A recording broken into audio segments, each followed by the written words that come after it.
മാനന്തവാടി നഗരസഭയിൽ കോൺഗ്രസ് നടത്തിയ അഴിമതികളെക്കുറിച്ച് പയ്യമ്പള്ളി മുൻ മണ്ഡലം പ്രസിഡന്റ് സണ്ണി ചാലിയിൽ നടത്തിയ ആരോപണങ്ങൾക്ക് മറുപടി നൽകാൻ കെപിസിസി പ്രസിഡന്റ് തയ്യാറാകണമെന്ന് സിപിഐ ജില്ലാ സെക്രട്ടറി ജെ ബാബു. കരാറുകാരനിൽ നിന്ന് കൈപ്പറ്റിയെന്ന് പറയപ്പെടുന്ന 35 ലക്ഷം രൂപ തെരഞ്ഞെടുപ്പിനായി ഡിവിഷനുകളിൽ ചെലവഴിച്ചുകൊണ്ടിരിക്കുകയാണെന്നും അദ്ദേഹം മാനന്തവാടിയിൽ നടത്തിയ വാർത്താ സമ്മേളനത്തിൽ ആരോപിച്ചു.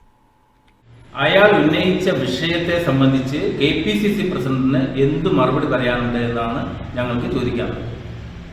ഞാൻ ആദ്യം സൂചിപ്പിച്ചതുപോലെ ഇവർ നടത്തിയ ഈ അഴിമതി അത് ഈ തെരഞ്ഞെടുപ്പിൽ പണമായി ഒഴുകുകയാണ്. മാനന്തവാടി മുനിസിപ്പാലിറ്റിയിലെ 37 വാർഡുകളിലും UDFിന്റെ ചെലവിന് വേണ്ടി ഈ പറയുന്ന കരാറുകാരിൽ നിന്ന് പൈസ വാങ്ങിക്കൊണ്ട് ആ പണം ഇവിടെ ഒഴുക്കിക്കൊണ്ടാണ് ഈ തെരഞ്ഞെടുപ്പിനെ നേരിടുന്നത്.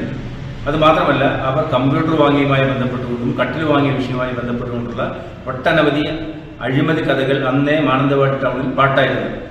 കോൺഗ്രസ് നേതാക്കൾ പറയുന്നതല്ല, ഈ നാട്ടിലെ ആളുകൾക്ക് അറിയുന്നതാണ്. അതുകൊണ്ട് ഞങ്ങൾ ഈ വിഷയത്തിൽ ഇത് സംബന്ധിച്ച് സമഗ്രമായ ഒരു അന്വേഷണം നടത്തണമെന്നാണ് CPI